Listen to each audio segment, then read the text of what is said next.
ଏବେ ଯୋଉ ରାତି 11ଟା 12ଟା ବେଳେ ବାହା ଛାଟିକି ଘରକୁ ଆସୁଛୁ ଷଣ୍ଢ ଭଳିଆ ସେତେବେଳେ ରାତି 10ଟା ବେଳକୁ ଘରକୁ ଏଣ୍ଟ୍ରି କରିବୁ ସ୍ତ୍ରୀ କହିବ ପାଟି ଶୁଙ୍ଗା ମଦ ପିଇକି ଆଇଛୁ କି ନାହିଁ ତତେ ନାଗିବ ସାରା ଯେମିତି ମୁଁ କମ୍ପାନୀରେ ଚାକିରି କରିଛି ଆଇଡେଣ୍ଟି କାର୍ଡ ଦେଖେଇକି ଯିବି ଟିପ ମାରିକି ଯିବି ତ ପାଟି ଶୁଙ୍ଗେଇକି ଯିବି କଣ ବେ ମୋ କଥା ମାନେ ବାହା ହୋ ନାହିଁ ବାହା ହୋ ନାହିଁ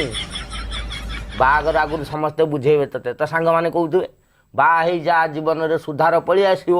ଘରକୁ ଏଣ୍ଟ୍ରି କରୁ କରୁ ସାଙ୍ଗେ ସାଙ୍ଗେ ସ୍ତ୍ରୀ ହସିଦବ ତ ଦିନ ଯାକର ପରିଶ୍ରମ ଗୁଡା କୁଆଡେ ପଳେଇବ ତାପରେ ବାହା ହେଲା ପରେ କଣ ହବ କହିବୁ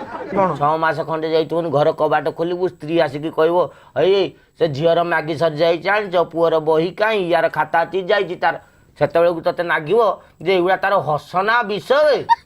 ବୁଝିପାରୁଛୁ ନା ନାଇଁ ମୋ କଥା ମାନ ସବୁବେଳେ ଗୋଟେ କଥା ମନେ ରଖିବୁ ବାହା ହେଲା ପର୍ଯ୍ୟନ୍ତ ଝିଅଙ୍କର ଟେନସନ ଥାଏ ସବୁବେଳେ ଦେଖିବୁ ମୁହଁ ଶୁକେଇକି ବୁଲୁଥିବେ ମୁହଁ ଝୁଲେଇକି ବୁଲୁଥିବେ ବାହା ହେଇଗଲା ପରେ ଟେନସନ ଟ୍ରାନ୍ସଫର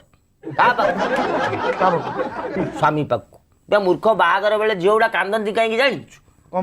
କହିଲୁ ଦେଖିଆ କାହିଁକି କାନ୍ଦନ୍ତି ବେ ସେଇଟା ହଉଛି ତାଙ୍କ ଜୀବନର ଶେଷ କାନ୍ଦ ତାପର ପାଖରୁ ଜୀବନ ଯାକ ତାଙ୍କ ସ୍ୱାମୀ କାନ୍ଦ